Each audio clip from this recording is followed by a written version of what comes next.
Stopped last Tuesday. I hope everybody were okay with the quiz and you all get at least 100, right?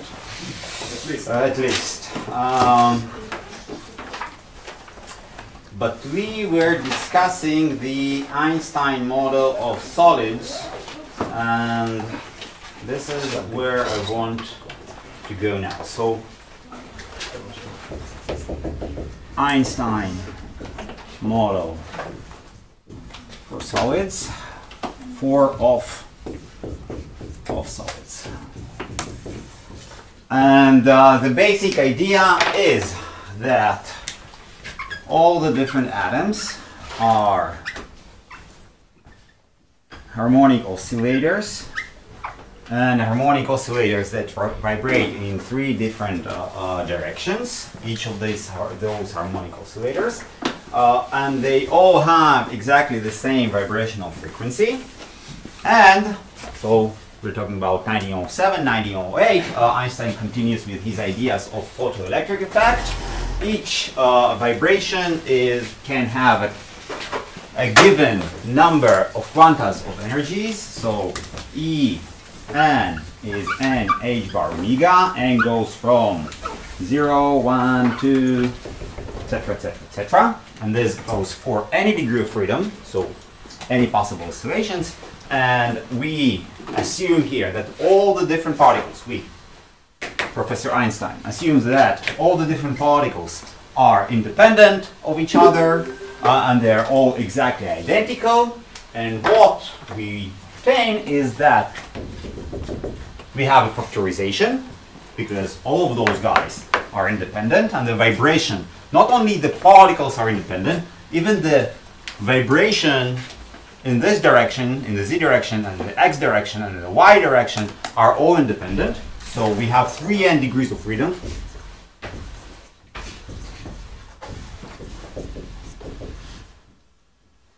The total energy is simply the sum of all the energies of all the degrees of freedom. And we obtain that z, the partition function, is a multiplication of z1 to the power 3n, not multiplication but factorization. And z1, what we've got is 1 over 1 minus e to the power minus beta h bar omega. Beta, I remind you, is 1 over k Boltzmann T.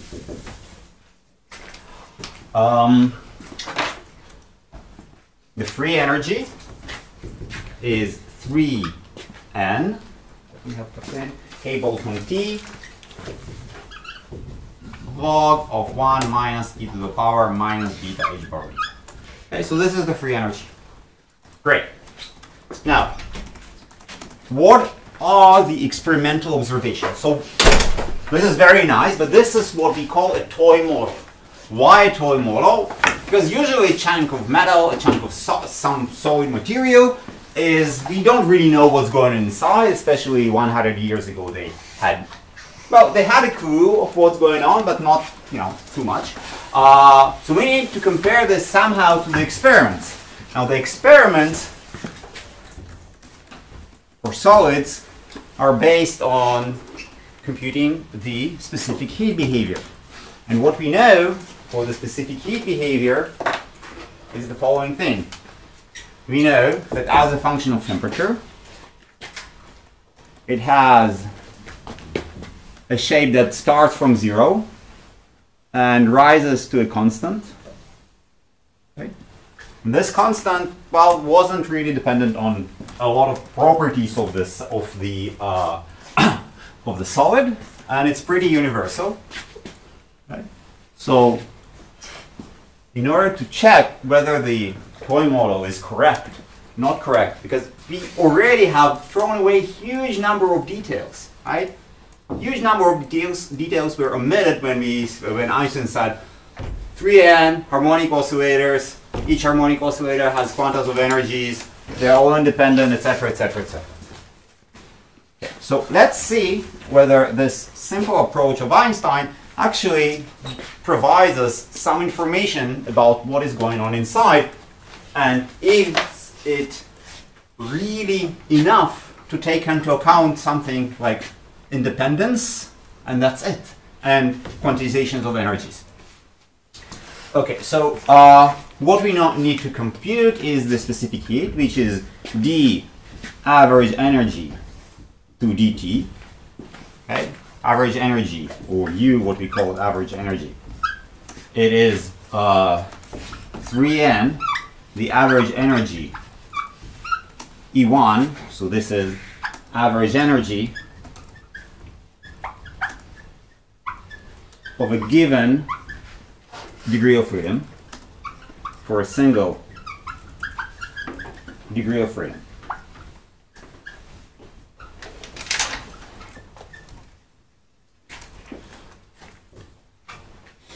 All right, so how do we compute E1?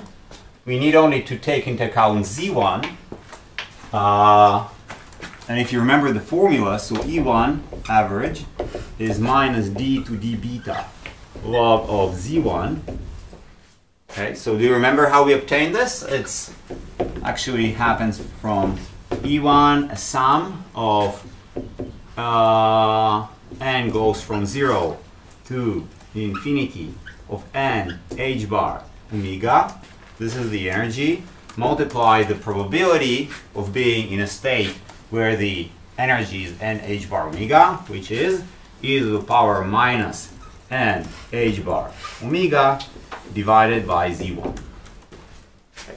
And what we obtain is this guy. Now, the next step is, well, let's take the derivative. So Z1, we know what it is. Beta in the exponent, isn't it? Minus beta, yeah. You're right. Beta in the exponent, beta in Z1, yes. Alright, so we write down what is log of Z1. It is log or minus log of 1 minus e to the power minus beta h bar omega. And we take a derivative, and what we obtain is minus d to d beta of minus log of 1 minus e to the power minus beta h bar omega. It is simply minus and minus, they go away. We have 1 over 1 minus e to the power minus beta h bar omega. Here we have a minus from here, so it's a minus 1. And we have the derivative of minus beta h bar omega with respect to beta is h bar omega. Sorry, minus h bar omega. Okay. So in total we have h bar omega divided by 1 minus e to the power minus beta h bar omega. And this is E1. The average energy, U, we have 3n h bar omega multiplied by 1 minus e to the power minus beta h bar omega. This is U. Right? Now, to compute the specific heat, we need to take another derivative. Yes? The derivative, don't you need to multiply the denominator by x? Oh, yep.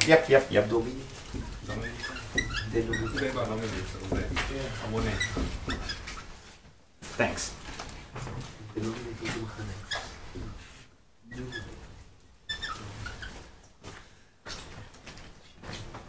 Yuck.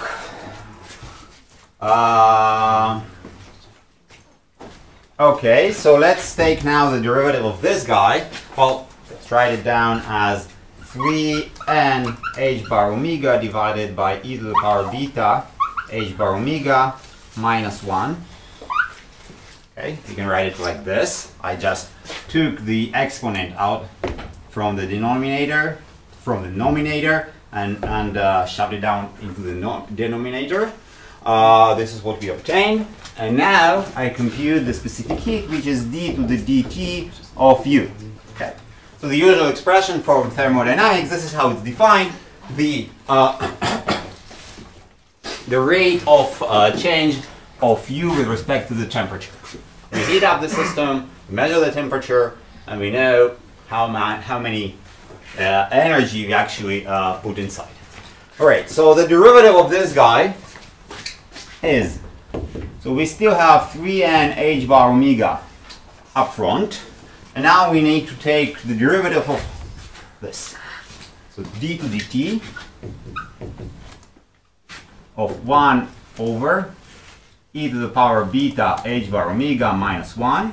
Now instead of using this with t, I'm going to use it with beta and then take a derivative of beta with respect to t. So this is 3n h bar omega d to d beta of 1 over e to the power beta h bar omega minus 1 multiplied by d beta to dt. Beta is 1 over k Boltzmann t. All right, so let's do it slowly. 3n h bar omega d to the beta, so we have minus 1 multiplied by e to the power beta h bar omega minus 1 to the second power. And here we have e to the power beta h bar omega times h bar omega.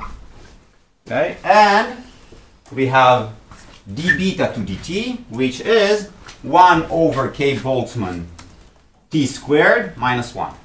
So we have minus 1 over k Boltzmann t squared.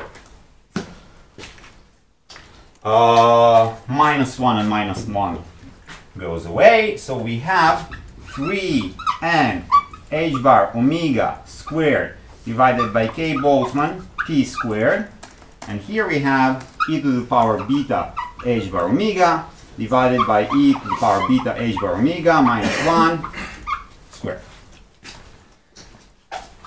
Now, what we want to see is, does this formula actually describes this behavior over here? Now, when I'm talking about this behavior, what I mean, I know two limits. Usually when I'm dealing with complex systems, I know only to describe properly the system in some asymptotic form. So I have two asymptotics over here. High temperatures, when this goes to some constant, and low temperatures, when I know that it goes as t to the power third. Okay. So convergence to constants for high temperatures, and convergence to 0 as t to the power third. T in the third power. Great. Let's see if Einstein prediction. So I do not expect Einstein model to work everywhere, and specifically in some mid-range of the temperatures. I do expect it to work in the limit of high temperatures and in the limit of low temperatures. Why? Again? Why? Because usually in the asymptotic limits, the details don't play a huge role.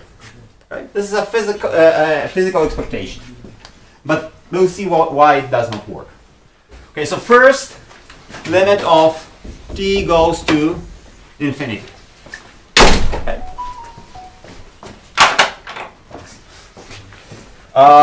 So when t goes to infinity,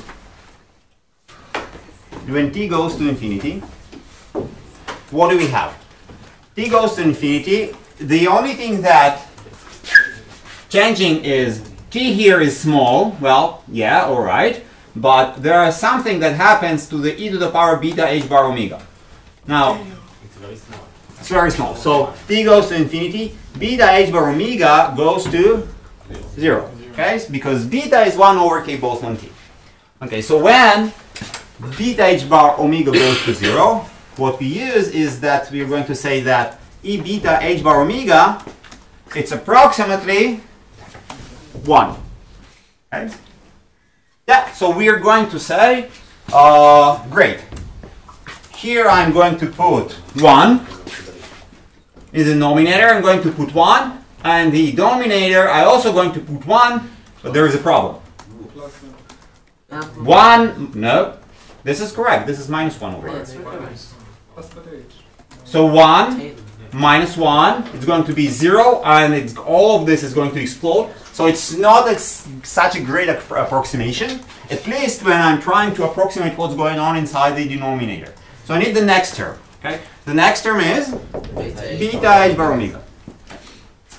Now, everything works fine because there is no explosion. Well, there is when beta is exactly equals to infinity, but there is no such a thing as infinity. So we're going to have something which is beta dependent in the denominator, and we're going to have 1 in the numerator. Okay, so CV approximately in t to infinity limit is 3n h bar omega to the second power k Boltzmann t squared. Yeah, t is very large, but it's still a temperature.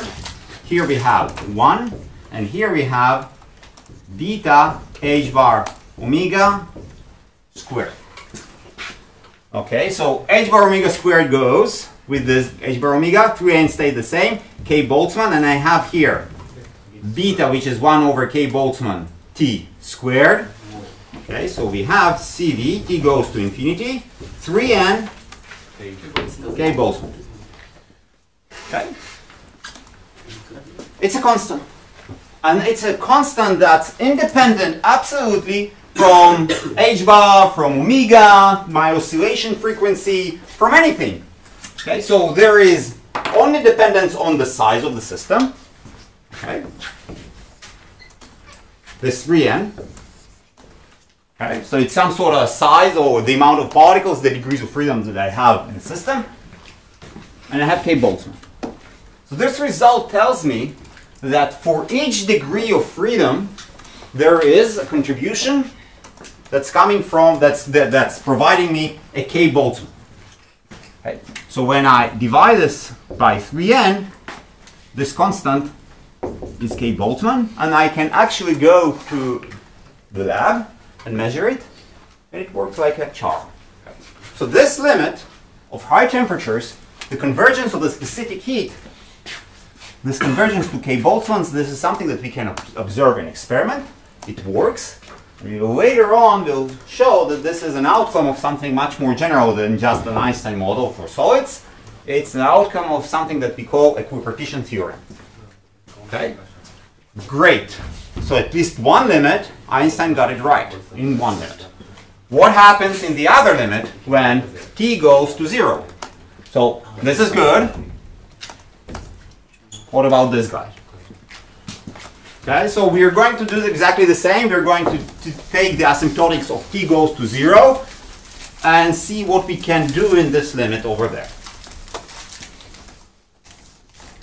So in the limit when t goes to 0, beta h bar omega goes to infinity, and e to the power beta h bar omega is e to the power beta h bar omega. So you're right, it's infinity. I cannot simply write there infinity. So I'm using this, and more specifically, well, I don't care about the denominator, but in the denominator I'm going to neglect this minus 1 over here.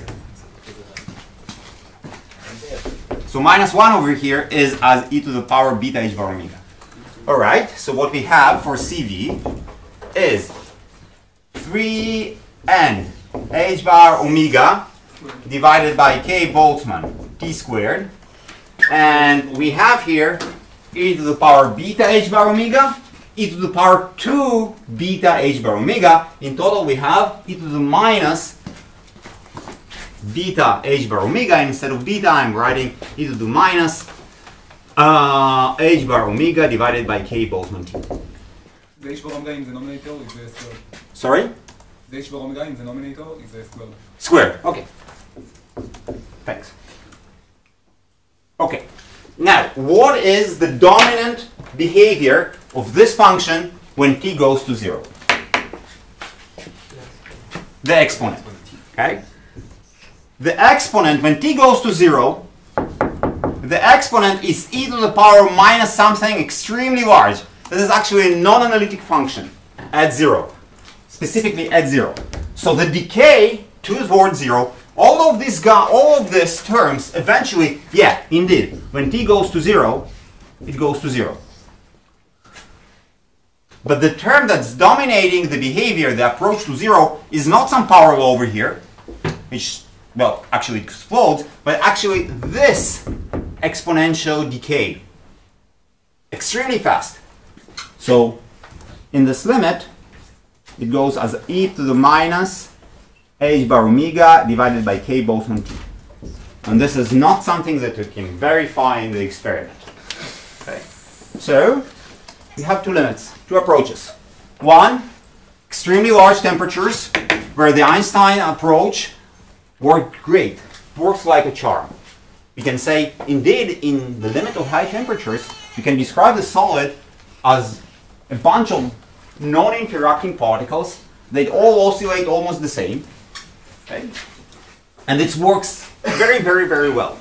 But in the limit of low temperatures, this approach of let's throw away everything, let's throw away interactions between all the different particles, well, somehow fails. Okay. Now, why exactly does it fail? Yuval, can you help me a little bit?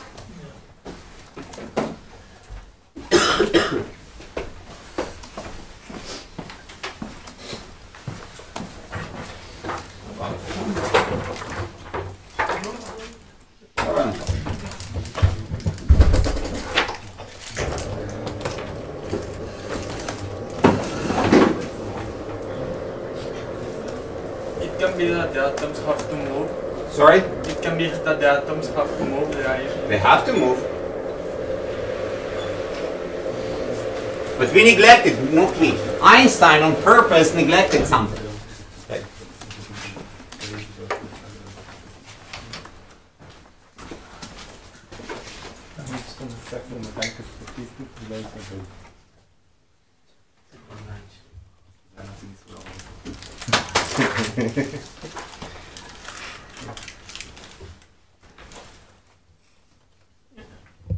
Yeah.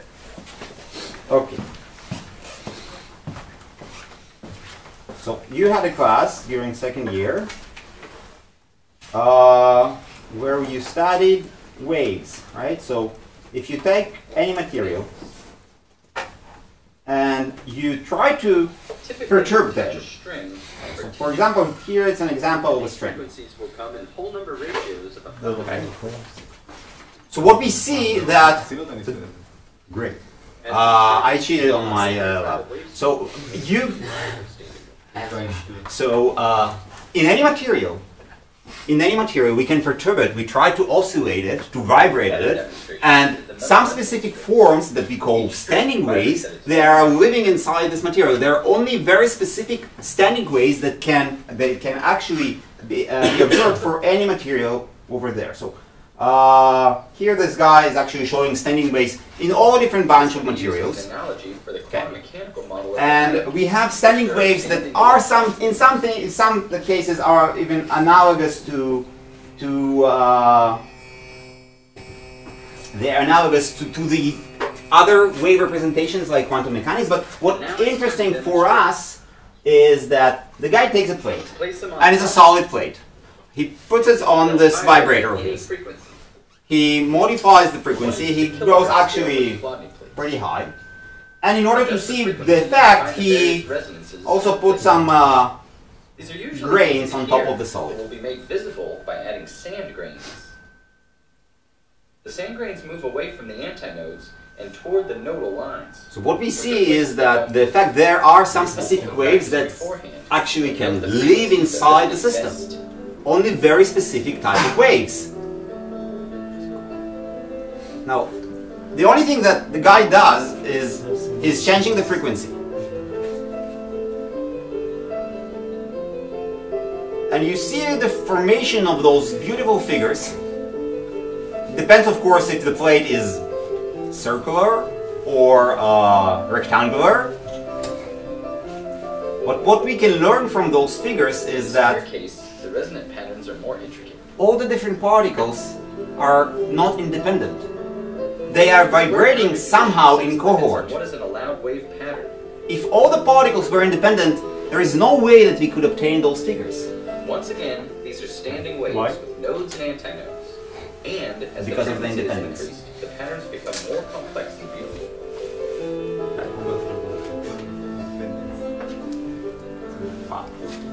Okay. So we can continue, and all of this is an outcome of some standing waves that depends on what is the boundary. Is it circular? Is it rectangular? It's something else, right?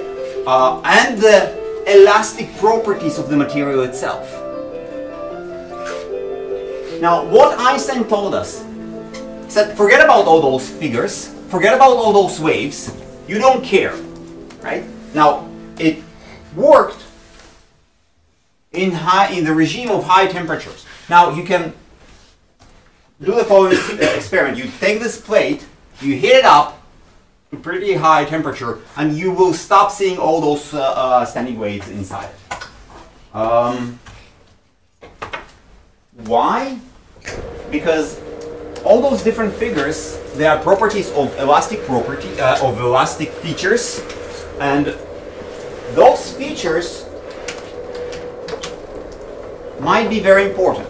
So the crucial thing that was neglected in Einstein model is that the particles are interacting, and due to their interaction there are global motions. You've seen those figures. They are an outcome not of some random fluctuation of the system. They are long-lived structures that appear due to some long interactions that are actually long-living interactions that stay inside this material. So this is a crucial part that was neglected, and in 1907 or 1908 arrived Debye, and he said the following thing: we cannot neglect those interactions. So this is very nice what Einstein had performed. Great ideas, okay? Especially, well, we don't really appreciate it, but especially this idea of, well, each degree of freedom is getting n h bar omega.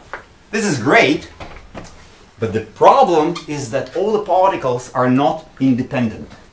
All the particles are somehow dependent on each other. There are interactions.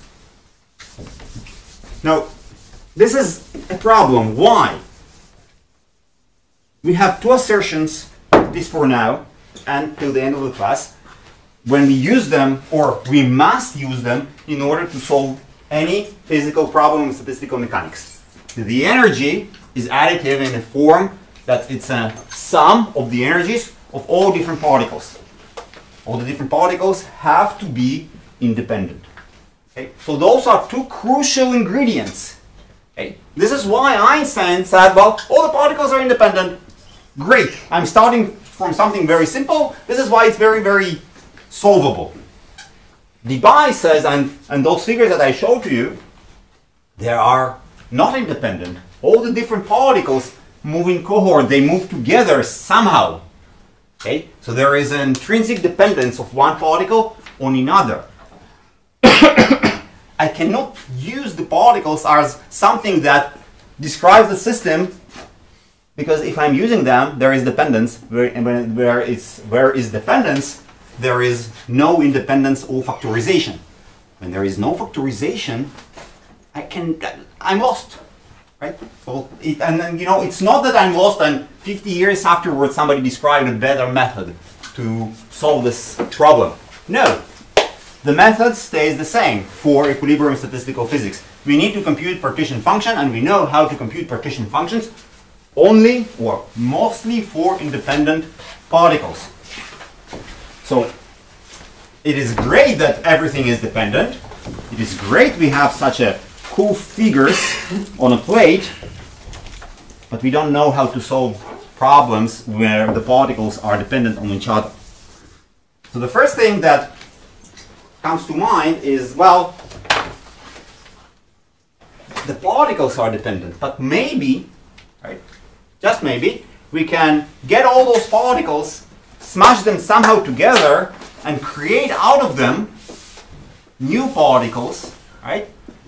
New particles, and use those new effective particles in order to describe the system. So remember what we have done for this model of a polymer. We had different monomers, and we couldn't use the energies of the monomers in order to describe the energy of the system. We had to create an effective energy for each monomer. So the idea here is somewhat similar. We cannot use the regular representation of simple particles, but maybe we can create an effective particles that we will call quasi-particles and use them to describe the system. Right? So this is what we are going to do. We're going to invent and create new particles. You probably have seen this, but this is a normal modes description. Now, remember, what I want to achieve at first is that I can write my energy as a sum of energies of all the different particles in such a form that there are no interactions between the different particles. Okay, so if I'm starting from a Hamiltonian of my system, so let's assume the following. I have a kinetic energy, and I have potential energy.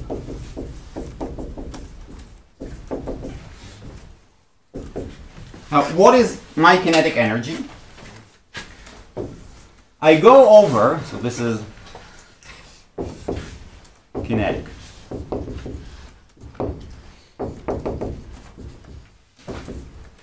Now, I still assume that I have very similar atoms. Okay? The mass of each atom is m. So it's 1/2 m. And I have a sum over 1 from 2n. I have n different atoms inside my system. And each atom has 3 different coordinates that it can move, right? 3 degrees of freedom, x and y and z. So I have j goes from 1 to 3. And this is xij dot squared. Okay, so this is the kinetic energy. This is just the velocity squared, and I'm summing up all the velocities. So I'm taking particle number 1, and I'm going over j1, let's call it x direction, and j equals 2 it's y direction, and j equals 3 it's the z direction. Okay, so this is simply the sum of all the velocities squared of the different particles inside my system multiplied by the mass divided by 2. A regular classical definition of the kinetic energy. Okay. What about the potential energy? סטאס, תוכל להחליף טוש, לא רואים את זה הבית. Better? Potential energy. Okay, so what is potential energy? It's a general huge function of all the different coordinates that I have inside my system. It is x11 and x12 and x13 and x21.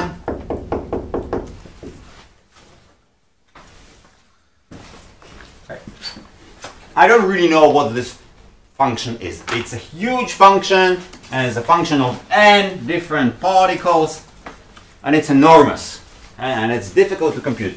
But what we assume that the system usually sits around the minima of its energy. So what we are going to do is we're going to describe everything as some fluctuations around the minimas or different minimas of this U. Okay. So basically we're saying, yeah, Einstein had the success with his harmonic oscillator. We're also going to describe something like a harmonic oscillator, but not of a single particles, okay, of the whole huge function of U.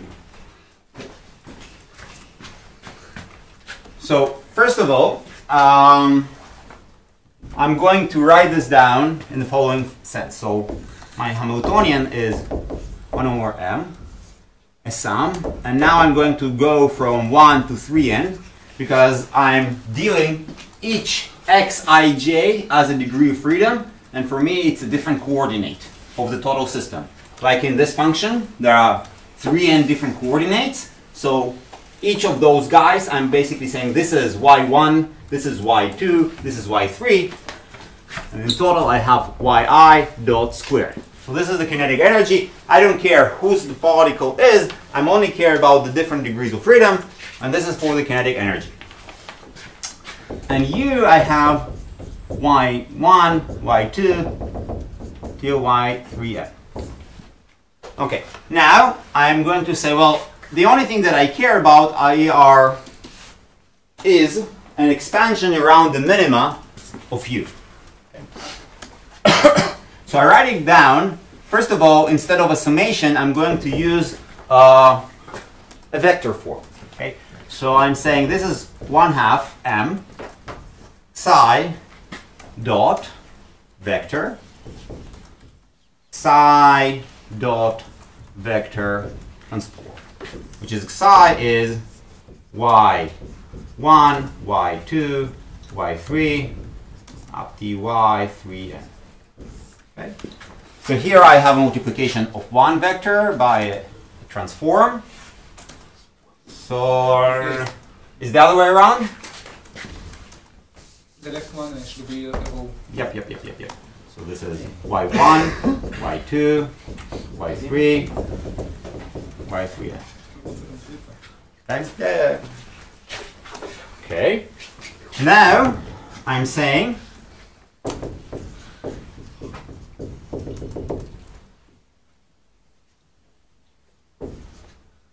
or y1, y3n. Now I'm going to write this u as follows. So I have u0, so this is the minimal value of my potential. Afterwards I have a first derivative, but if I'm working around the minima, the first derivative is 0. Okay? And I have a quadratic terms. Okay? So the linear terms, they not simply negligible, they are non-existent. And I have additional quadratic terms. Okay? So this is basically a Taylor expansion in 3n variables. So I have here psi vector, a matrix A, psi vector transpose. Okay, what is A? A, I, J. It is 1/2 du d y I d y j. Those squared. Those squared, yep. Now there are some additional terms, and I simply don't care about it.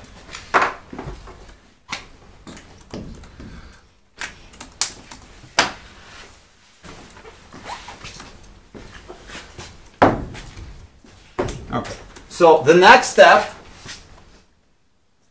well, before the next step, so we can write down this as 1/2 m psi dot transform plus this guy psi a.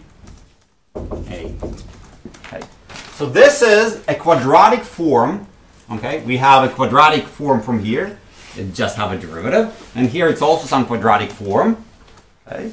The problem is that all the different y's, they depend on each other. So we have y1 multiplied by y2 and y1 multiplied by y3041, etc., etc., etc. So this is still not a diagonal form, and we want a quadratic diagonal form that we can describe our Hamiltonian by using this diagonal form. Questions? Yeah. Yes. This psi is the perturbation near to the local. Yes. Yes. So let's write it down properly. You're right. What are the relations between that and the psi dot? So this is y minus y1, y1 0, y2 minus y2 0, and y3 minus y3 0. Okay. And y0, u0, it is u of y0, y1 0, y2 0, y3 0, y3 and 0. So this is the location of the global minima, and we have u0 over here.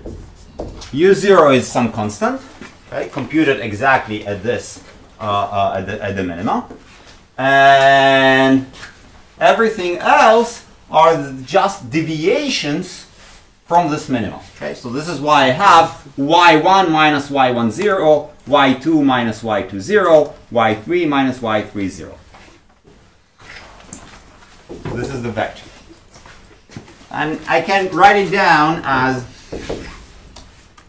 psi 1 and psi 2 and psi 3 till psi 3n. Psi's are deviations from the minima. I'm working around the minima, so there is a constant, and I have a quadratic form due to the kinetic energy, and the potential energy, and when I have written this potential energy in some sort of a multiplication of two vectors, so this is also a quadratic form, resembles already the harmonic potential that we all like and use. Great. Now, let's start and use some theorems from linear algebra. So we know that A we can write down as S d S minus 1. So what is S?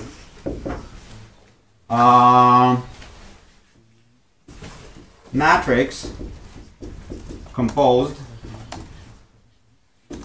of eigenvectors.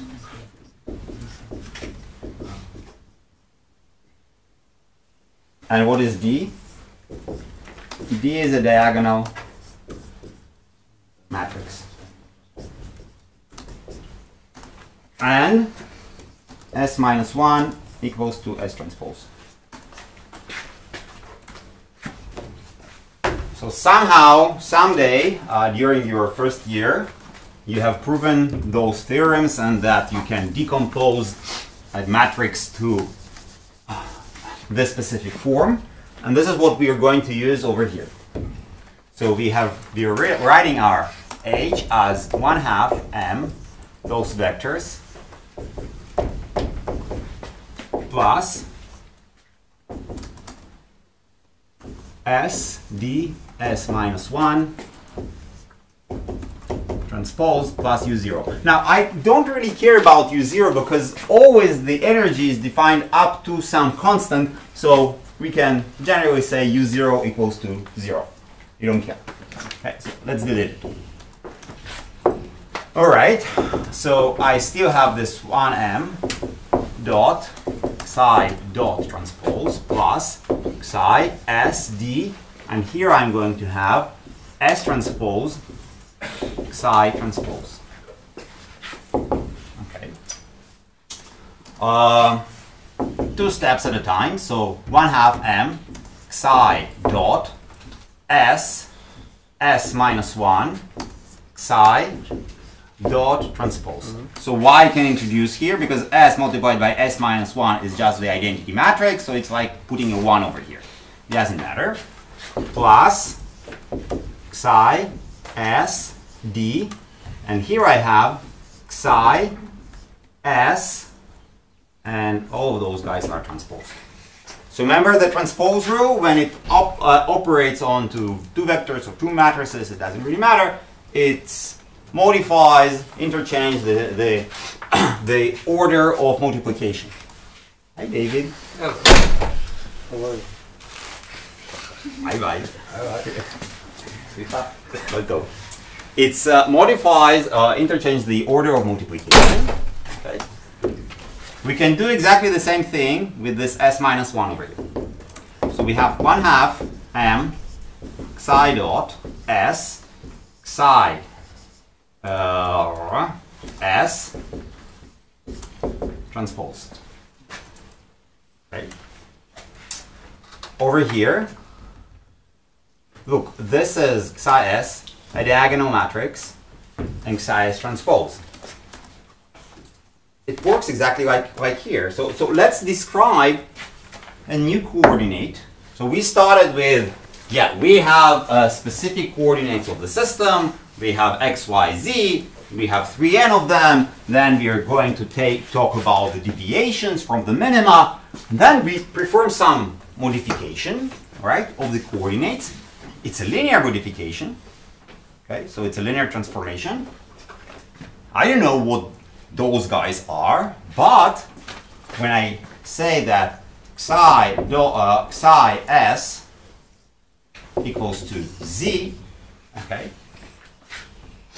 and here I still have to write this down, psi S d psi S transpose.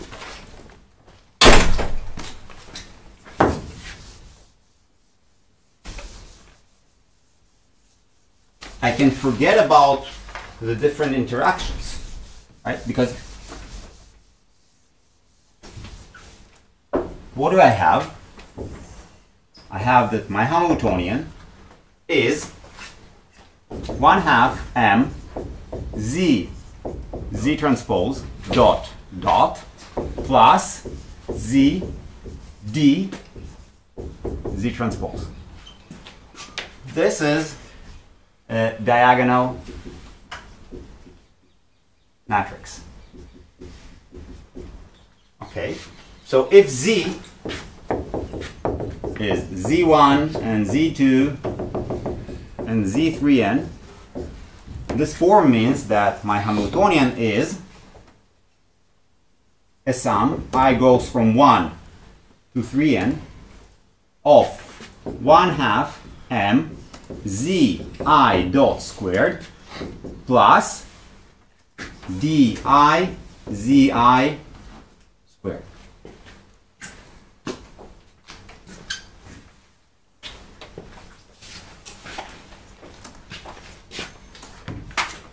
Let's write it down as m sum over I from 1 to 3n 1/2 zi dot squared plus di divided by m zi dot zi squared. What is this? Harmonic oscillator. A sum of 3n independent, very important, harmonic oscillators.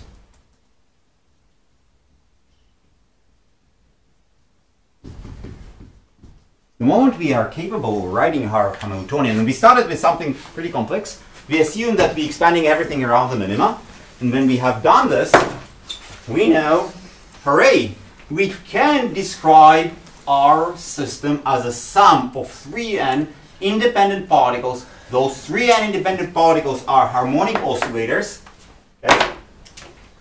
But they are not positions of the different particles. Those guys,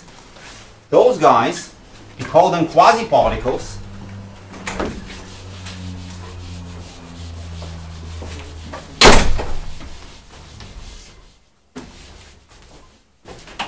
So Zi, it's coordinate of a quasi-particle. Quasi-particle that we call phonon.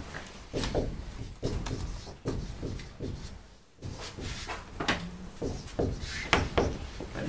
So it's not a coordinate of a specific atom. When we're thinking about our particle, we're thinking, oh, we have this atom or that atom. We see Zi is just a multiplication of the deviations from the minima that we hardly can compute. It's really, really, really tough. And then we multiply it by some matrix that we can't also compute, right? Which coming from this A. But we don't really care. It's the possibility. It's the fact that it is possible to write down this energy as a sum of independent particles. They all have different frequencies. Okay, so those are different because it's di divided by m, but it's still possible. So we can actually continue our quest of describing properly the solid, the behavior of the solid. But now we're not using particles, we're using phonons. Right? And it's we can say, well, what do I care? And you're going to be right. But the only thing to remember, though, those phonons are different than particles.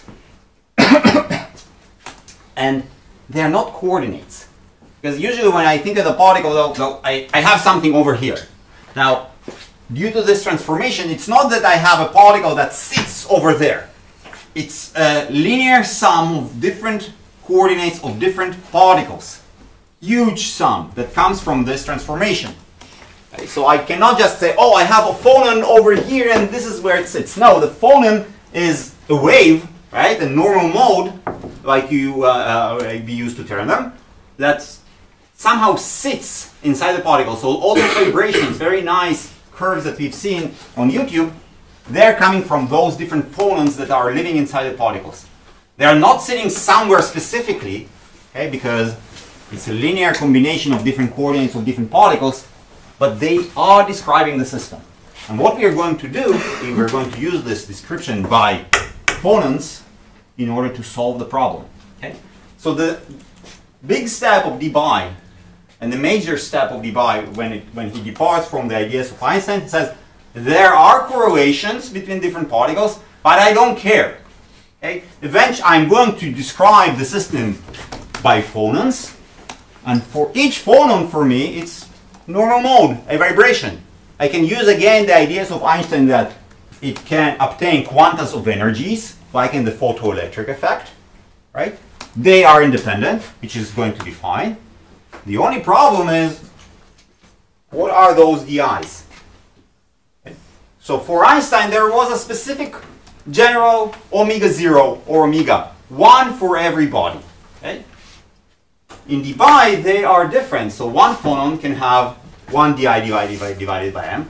Another phonon is described by a different omega. Moreover, from elastic theory, we know that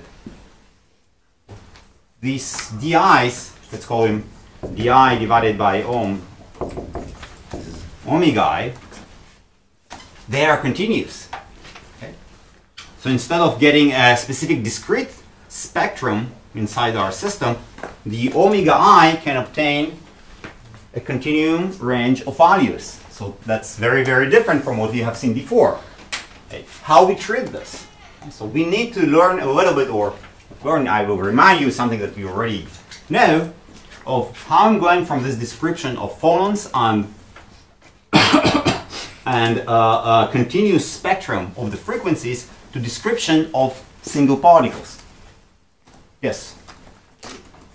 What do you mean by it's not really continuous? It's a very.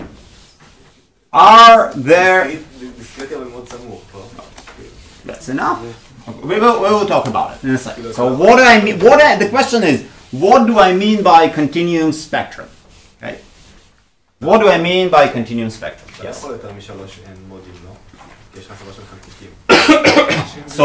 we are going to see. So the question is also if there is a continuum spectrum, there is a limit. Since we started with 3n different particles, in total we can have 3n phonons, right?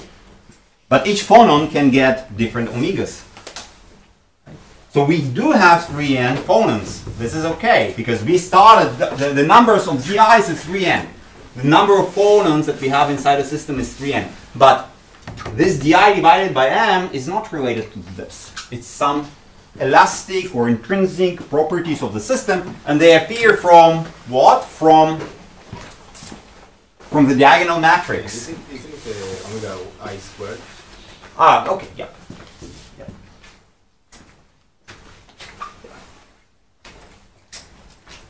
Okay. So we're supposed to be that you included it in the first matrix, right? what? Again? When we defined A, Yes. matrix A, we defined it half do. Yeah. So the half goes into the definition of A, and it goes into the transformation of S, and it goes inside the di. Yeah, so that's why there is no need for half. Yeah. Okay. Okay, so we are going to look on continuum spectrum of states. Now, what is continuum? The phonons are discrete. Right? There are 3n different phonons, but the omegas that can obtain, well, practically they are continuous. We need to compute the number of different states, or the number of phonons that can be with specific omega. So basically I'm asking the following question. If I have a mass, right? So let's go to mechanics 101. So we usually start with, I have a mass m1, right? I have a single particle, And then I can say I have another one, mass m2, and I have another mass m3. Okay? And what I'm usually doing in Mechanics 101, I'm saying I have a material, I have a bulk, I have a beam, and the beam can be described by one specific mass that sits in the center of this, in the center mass of this object. All right. But at some point in mechanics, I'm starting to forget about the discrete description of the masses, and I'm saying, well, the mass is actually continuous inside the system. Okay?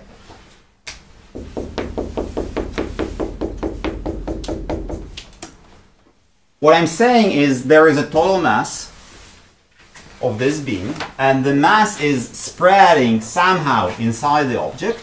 Okay? And if I want to compute, if this is the position, this is x, and I want to compute what is the max in this delta x, right? I need to know something about the density rho of m, or rho of x, I'm sorry, mass density, right? So I know that the total mass is the integral from 0 to L of rho of x dx. This delta x multiplied by rho of x is delta m. Okay. So the total number, the total mass is big M. The small mass over here is the size of this element multiplied by the density. Okay.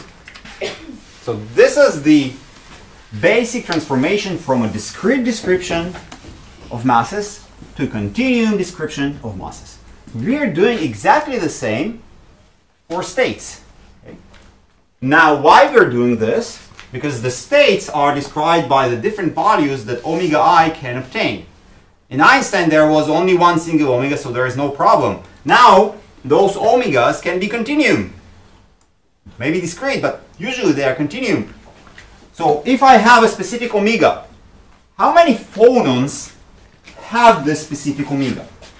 Now, why I'm doing this, you can say, Stas, forget about it. You can solve all the different omega i's by computing what is the di, and you're done. But I cannot. There are a huge number of different particles inside the system. This matrix is enormous. I don't know how this potential looks like generally. I just know that I can expand it around the minima, and I have no idea how to obtain those di's.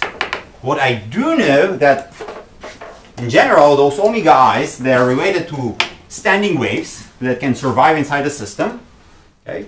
And I have a spectrum of standing waves. I have a spectrum of frequencies of waves that can sit inside the system. So I'm going to compute them not by computing di's, but saying or describing the different waves that are sitting inside the system. And the waves are continuous, so I have to describe the continuum representation of my states. This is why I need a continuum spectrum representation. So, up to now, everything was easy, right? Yeah, okay. If we wanted to compute, so if we had an energy, E, and we have a bunch of EI, so we had E1 and E2 and E3, different states, and we wanted to compute the average energy, we just went and summed over all the different states of the system, and it was EI multiplied by FI. Okay. So this was the continuum, or I'm sorry, discrete representation of the states of the system. I have discrete states, I have probabilities to be in a very specific state, and I have the very specific values, okay, of being in this state. Now, what happens is continuum. So we need an integral. Okay. I need to somehow describe this sum as an integral. Let's go from 0 to infinity of the different energies that I have inside my system. over the probability of being with this energy, Fe. I have d over here, but I have something else. And what this else is the same density as I had for the masses, right? So for the masses, I couldn't say, well, there is a specific mass, a singular mass that sits over here. No, there was the total mass inside an interval is not delta x anymore. It's delta x multiplied by rho of x. So the number of states in this interval, dE, is not just 1 multiplied by dE, but it is d of E. This is the density of states. Okay. So in the same form, when I went from a discrete mass to a continuum mass representation by inventing a function that I call density, I am doing exactly the same for general states. When I have different states, okay, and I'm looking on the number of states that correspond to a specific energy E, okay, what I'm doing is not I'm just simply saying, well, there is one single state for each given energy. No, there is a density of states around any defining parameter. So here the defining parameter is energy, so there is a density of states around this energy. And I need somehow to describe what this density of state is. Now, I can use energy, or I can use omegas to describe my different states. In any case, I need to tell you somehow, or the way that we compute this density. And so any description that we have continuum spectrum, it becomes more complicated. So all the sums are now are going to be described by means of integrals. Moreover, each state is not a singular anymore. It's continuum, so we need some sort of a density that is going to be present everywhere. Yes? תוחלת זה לא פשוט, אבל הערך כפול ההסתברות? It depends. No. So what is the average? It's the definition. So what is the average? The average is the probability multiplied by the value. Okay. But how many states I have inside this E? I don't have a single state, so there is a contribution that comes that actually in the vicinity of the state there in huge number of different other states. So the probability density is d times f, right? If you want to call it like this. Okay. So wait a second. So what I'm saying is the following: my density of states is well, you can say, well, it's actually discrete, but sometimes it's not discrete, sometimes it's continuous. Okay. When I want to compute any value that's related to the probabilities or to different observables, if it's discrete, I can sum up over all the different states. Is as if I had discrete masses over here, I would just go and say, well, this is one mass, this is another mass, this is another mass, this is another mass. But the moment that I have a continuum representation, basically I'm blowing up this region and I'm looking really closely, and there are very dense number of states that are composing each sub-region that I'm looking upon. So how many states do I have over here? I have to count over all of them. In this integration, saying, yeah, you just go over all the states. But for every E, there is a different contribution that comes from the density. If the density is uniform, so this is just a constant that it gets out of the integral. But if there are more states for E1, and there are much less states around E2, this has to be taken into account. And what takes actually care of this is this density of states. Yes? Question? No. How we compute the density of states?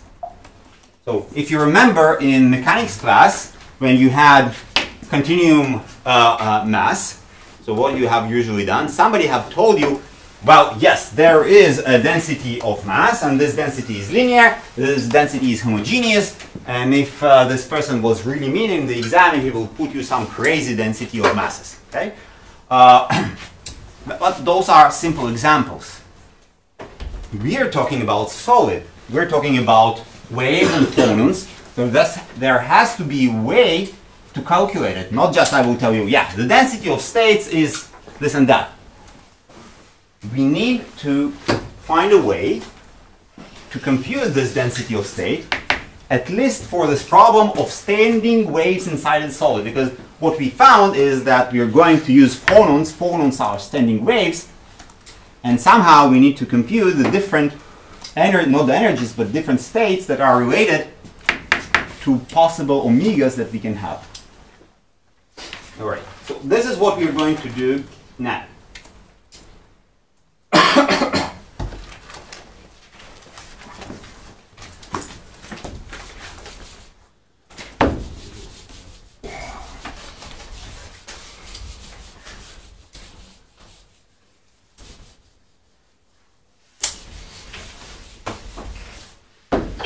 Okay. So we're saying the following thing.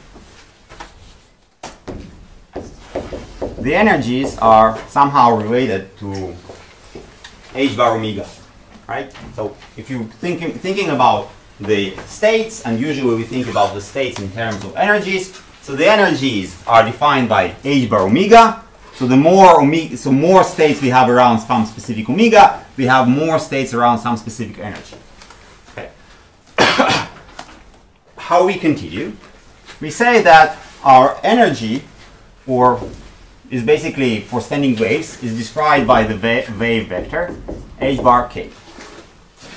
This k, we're going to use a dispersion relation.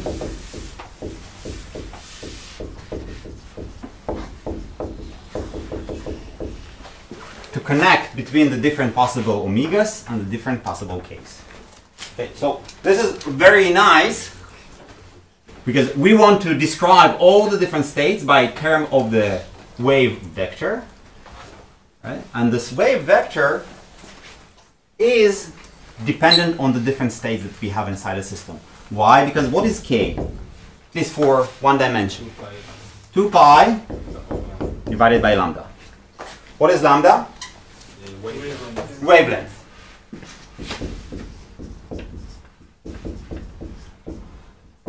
Now, let's assume that we are working in a box. Okay, so our material is a box where we have L by L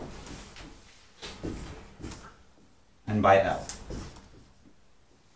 Okay. Now, what are phonons? Phonons are the standing waves. Now, the moment that we know that those are the standing waves, there is some restriction on the wavelengths, right?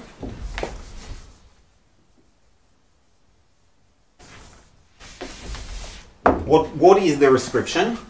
We know that L divided by lambda over 2 equals to N, which is integer.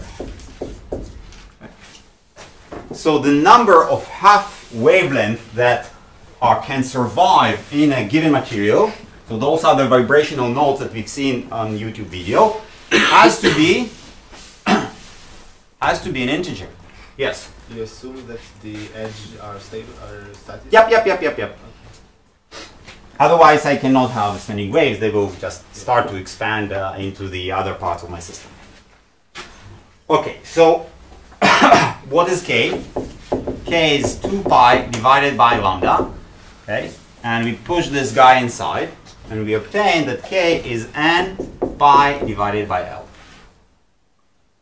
So the total wave vector is pi divided by L, and x, and y, and then z. Right? So this is an integer, this is an integer, and this is an integer. Okay, so you're already starting to see that, well, yeah, there are going to be some relation between k of omega and omega that stands over here, and there is some sort of a discretization for different k's. So when we are talking about the number of states, how we're getting those number of states, the same way you're getting them in quantum mechanics, you have boundary conditions, and boundary conditions are imposing specific types of solutions, and those solutions are sometimes discrete, sometimes continuous, but everything comes from the boundary solutions. Okay, so this is what it is. It's boundary solution restriction. Okay, so we have pi over L, and K is what? Or beforehand, I want to write it down as pi, so the volume is L to the third. L I'm going to use as volume to 1/3. So K vector is pi over the volume to 1/3, and X, and Y, and NZ. Now, I know that the following, that if I'm looking on all the K's that are smaller than some specific K max. Okay. I'm looking on all the possible states of all the possible vectors that are less than some specific K vector I can call K max. Okay. So I have to look on all the possible nx squared plus ny squared plus nz squared that are smaller than v to the 1/3 divided by pi over this K max.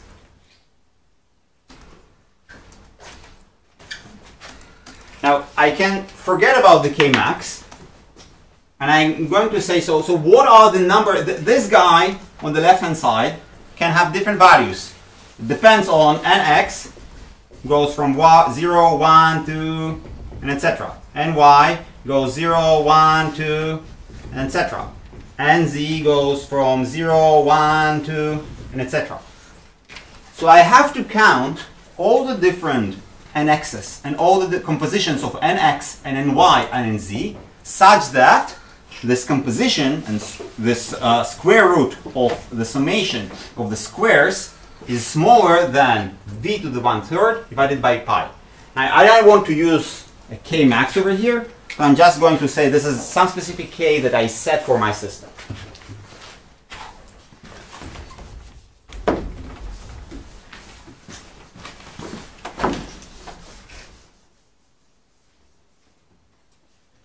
Yes? This Kmax should be dependent on the material itself? The Kmax is going to be dependent on the omega. So in general, I'm forgetting about this Kmax. I'm saying I want to obtain the number of states for a given omega. Okay? So instead of Kmax, I'm looking on K omega. I am asking what is the number of states that their wave vectors are smaller than my specific wave vector for my specific omega. It's something you set. I set omega. So what is the purpose? Let's repeat this again. The purpose is to find what is the number of states in the vicinity of omega. How I'm going to compute it? I'm going to compute all the number of states for all omegas or for all k vectors that are below this specific k vector that I'm interested in, and then I'm going to take a derivative. So what is density? How density is defined? So the density is the rate of change of the total mass. So if I can compute the total number of states and I take the derivative of this total number of states, I'm getting the density. The density is a derivative of everything that I have inside my system. This is density. So if I can compute the total number of states that I have inside my system that satisfy this, I'm capable of computing the density.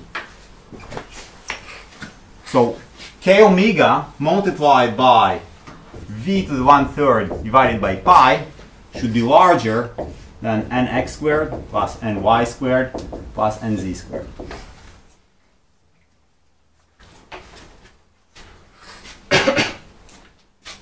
Now, this is a three-dimensional problem. I have different nx's, I have different ny's, and I have different nz's. let's assume that I'm looking on something else. Let's assume that I have only an x. And I have an x squared smaller than some number b. And I'm asking, what is the total number of states that satisfy this relation?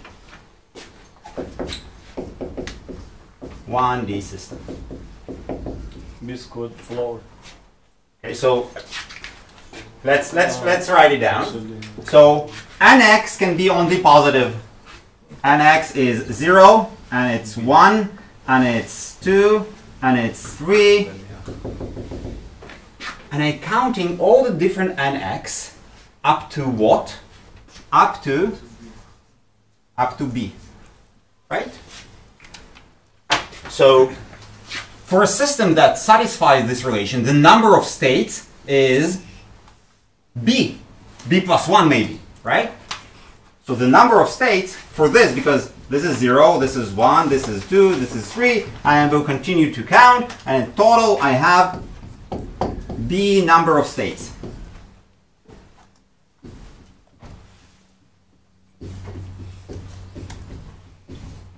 Okay. What happens if I have nx and ny? So this is my nx, this is my ny. I don't care about negative nx's. Why? Because this came from this relation. The number of half wavelengths cannot be negative. So nx is positive and ny is positive. And I have different states. What is this? This is 0, 0. This is 0, 1. This is, I'm sorry, 0, 0, 1, 0, 1, 2, 1, 3. All the different states are described by the different values of nx's and ny's.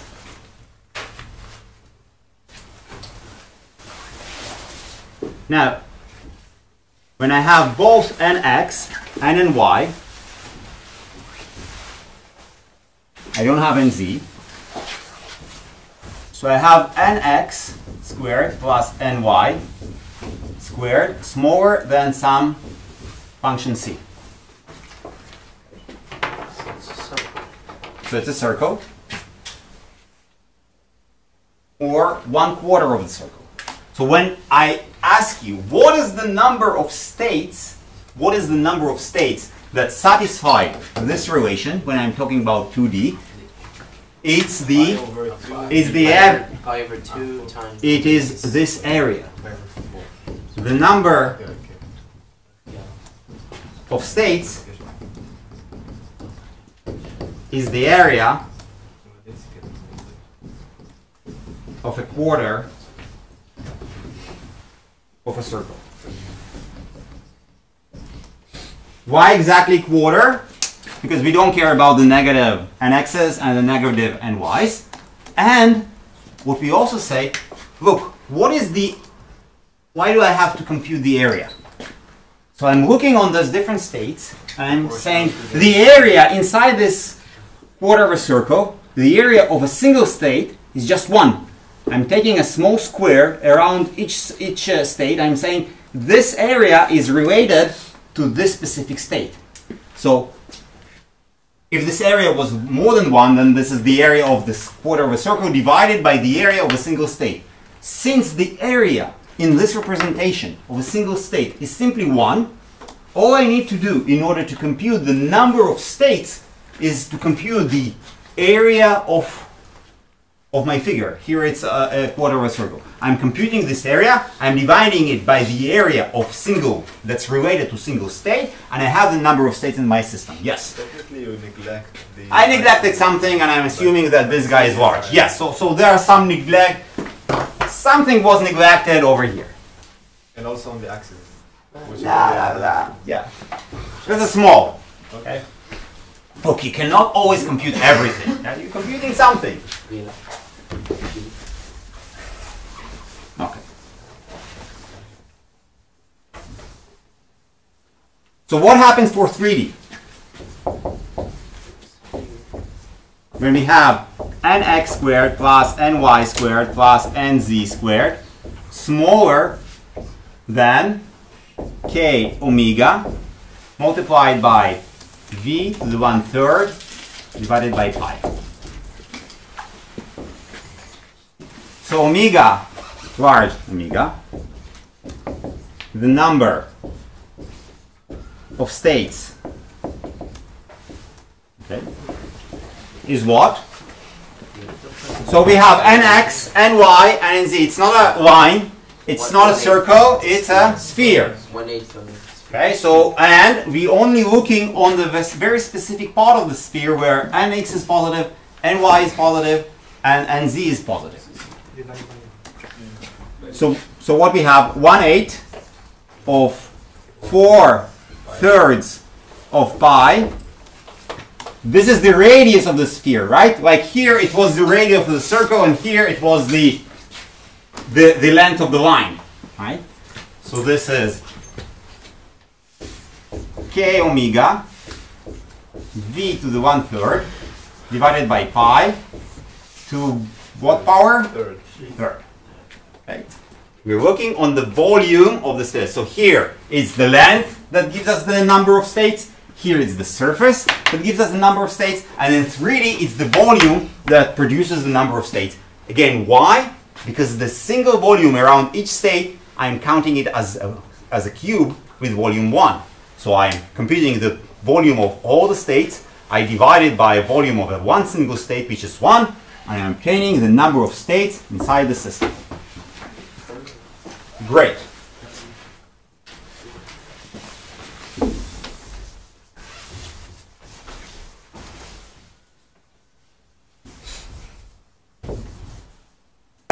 Now, what is d of omega? Density of states. What is the density of states? Is it derivative? So I'm usually computing it as in the following sense. So let's assume that this is my mass, okay? This is mass m, and this is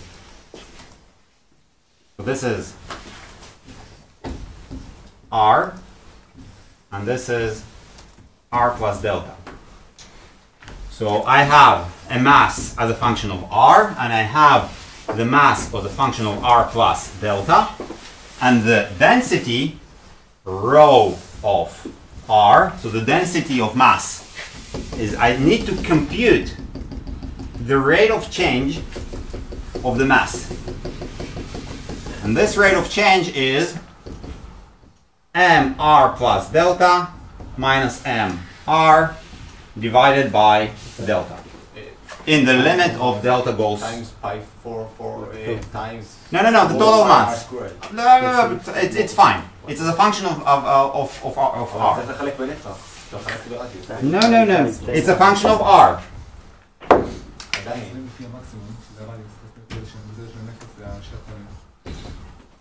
Limit of r goes to 0. Okay. So this is the what? This is the derivative. Okay. So when we're looking on the density of states, the derivative with respect of omega large, okay,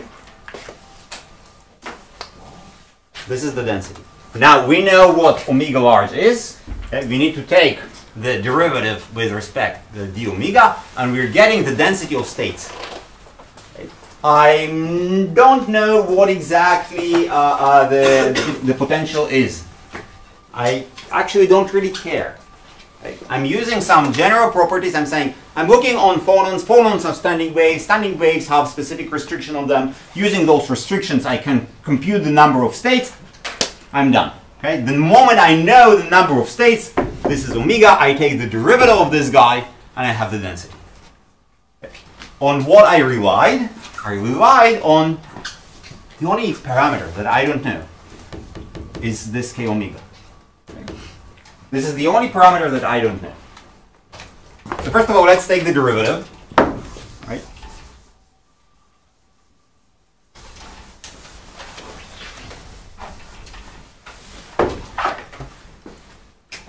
So the derivative d of omega equals to the derivative of this guy. So it is 1/2. Here we have, oh, let's write it down. 4/8 multiplied by 3 pi v divided by pi to the third multiplied by 3 k omega squared dk of omega to d omega. This is my density of states. You give me omega and I will give you what is the number of states around each specific omega. There is one single problem. I have no idea what is k of omega. Okay. So what is k of omega? You have a name for it. This is the dispersion relation. I can measure it. I can assume what it is. I can know maybe something from the general properties of the solid about this k of omega. But it is still a question. What is k of omega? Right? So can you obtain it from first principles? Do you know this potential, exact potential, to know something about k omega? So what Debye did, and in its, well, we'll describe later what Debye did, but in general, k omega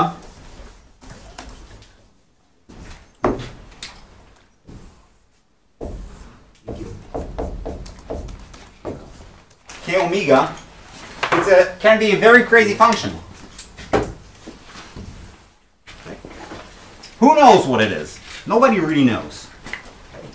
Now, in statistical physics, or in general in physics, you don't start with something as complicated as it gets. You always step one step forward. Now, if you had to assume what is k of omega is, what approximation would you do? Linear. This is what Debye did. Okay? So Debye said the following thing. Yeah, it's a crazy function. I don't know what it is. I really don't know. Nobody knows. Oh well, from experiment we can guess. So let's assume that this is a linear function. We will continue on Tuesday what we are going to do with this linear approximation, but this is approximation, another step that Debye did. So first approximation was to define phonons and describe everything by means of phonons, and you can describe everything till you stumble against this dispersion relation, and then he said, let's assume something very simple. Okay? A linear approximation. We will continue from this point on Tuesday. סטאס, למה היה צורך ב-K-Max? K-Max תקראנו לו בסוף K-Omega וזה... סתם כדי להגיד לך שלכל K יש לך איזשהו קשר בין X או Y עם Z. ואנחנו מסתכלים על אוסף של כל ה-N'ים שהם קטנים ממשהו. אוקיי, בסדר. כן. אתה צריך לסכם, למצוא כמות מצבים ולגזור לפיהם. כן, לא, בסדר. אוקיי. תודה יובל. אתה רוצה לשמור את התחושים שלך שלא תצטרך להביא להשתתף?